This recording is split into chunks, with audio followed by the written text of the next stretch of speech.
1 Samuel 8வது அதிகாரம் 4ஆம் வசனத்தில் இருந்து 7ஆம் வசனம் வரை மற்றும் 10ஆம் வசனத்தில் இருந்து 22ஆம் வசனம் வரை. அந்நாள்களில் இஸ்ரேலின் பெரியோர் அனைவரும் ஒன்று கூடி சாமுவேலிடம் ராமாவுக்கு வந்தனர். அவர்கள் அவரிடம், இதோ உமக்கு வயது முதிர்ந்து விட்டது, உம் புதல்வர்கள் உம் வழிமுறையில் நடப்பதில்லை. ஆகவே அனைத்து வேற்றினங்களிடையே இருப்பது போன்று ஓர் அரசனை நியமித்தருளும் என்று கேட்டுக்கொண்டனர். எங்களுக்கு நீதி வழங்க ஓர் அரசனை தாரும் என்று அவர்கள் கேட்டது சாமுவேலுக்கு தீயதெனப்பட்டது. சாமுவேல் ஆண்டவரிடம் வேண்டிக் கொண்டார். ஆண்டவர் சாமுவேலிடம் கூறியது, மக்கள் குரலையும் அவர்கள் உன்னிடம் கூறுவது அனைத்தையும் கேள். ஏனெனில் அவர்கள் உன்னை புறக்கணிக்கவில்லை, அவர்களை நான் ஆளாதபடி என்னை தான் புறக்கணித்து விட்டனர். ஓர் அரசன் வேண்டும் என்று தம்மிடம் கேட்க மக்களுக்கு சாமுவேல் ஆண்டவர் கூறிய அனைத்தையும் கூறினார். உங்கள் மீது ஆட்சி செய்யும் அரசனின் உரிமைகள் ஆவன. அவன் உங்கள் புதல்வர்களை தன் தேரோட்டிகளாகவும் தன் குதிரை வீரர்களாகவும் வைத்துக் கொள்வான். அவர்களை தன் தேர்களுக்கு முன் ஓட செய்வான். அவன் அவர்களை 1000 தலைவராகவும் 50 தலைவராகவும் தம் நிலத்தை உழுபவராகவும் தம் விளைச்சலை அறுவடை செய்பவராகவும் தன் போர் கருவிகளையும் தேர் கருவிகளையும் செய்பவராகவும் நியமித்துக் கொள்ளுவான். மேலும் அவன் உங்கள் புதல்வியரை பரிமள தைலம் செய்கிறவர்களாகவும் சமைப்பவர்களாகவும் அப்பம் சுடுபவர்களாகவும் வைத்துக் கொள்வான்.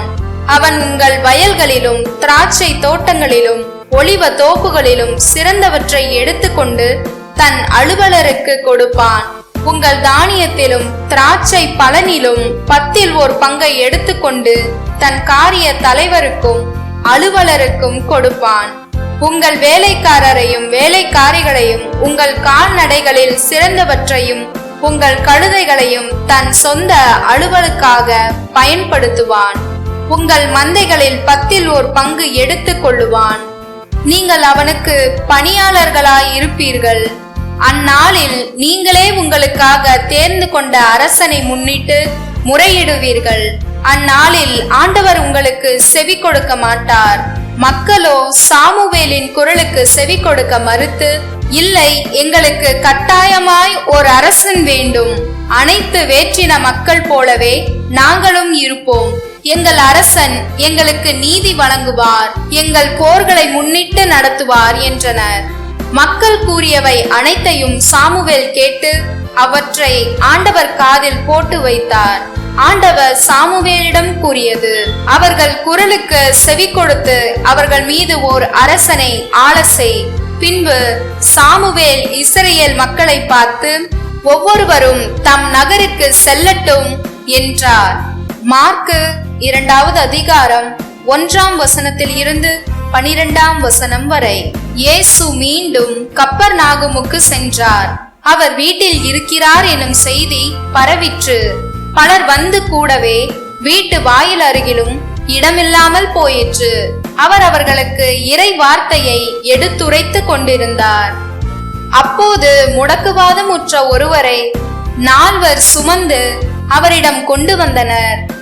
மக்கள் திரண்டிருந்த காரணத்தால் அவரை இயேசுவுக்கு முன் கொண்டு வர இயலவில்லை.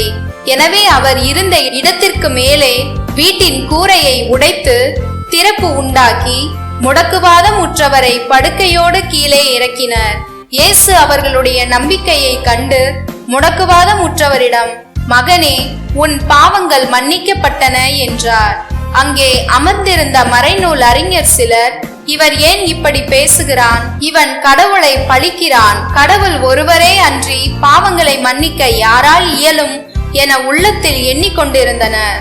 உடனே அவர்கள் தமக்குள் இவ்வாறு எண்ணுவதை இயேசு தம்முள் உணர்ந்து அவர்களை நோக்கி, உங்கள் உள்ளங்களில் இவ்வாறு எண்ணுவது ஏன்? முடக்குவாதமுற்ற இவனிடம் உன் பாவங்கள் மன்னிக்கப்பட்டன என்பதா, எழுந்து உன் படுக்கையை எடுத்துக்கொண்டு நட என்பதா? எது எளிது?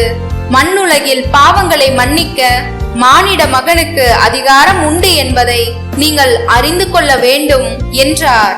எனவே அவர் முடக்குவாதமுற்றவரை நோக்கி, நான் உனக்கு சொல்லுகிறேன், நீ எழுந்து உன்னுடைய படுக்கையை எடுத்துக்கொண்டு உனது வீட்டுக்கு போ என்றார். அவரும் எழுந்து உடனே தம்முடைய படுக்கையை எடுத்துக்கொண்டு எல்லாரும் காண வெளியே சென்றார். இதனால் அனைவரும் மலைத்து போய், இதை போல நாம் ஒருபோதும் கண்டதில்லையே என்று கூறி கடவுளை போற்றி புகழ்ந்தனர்.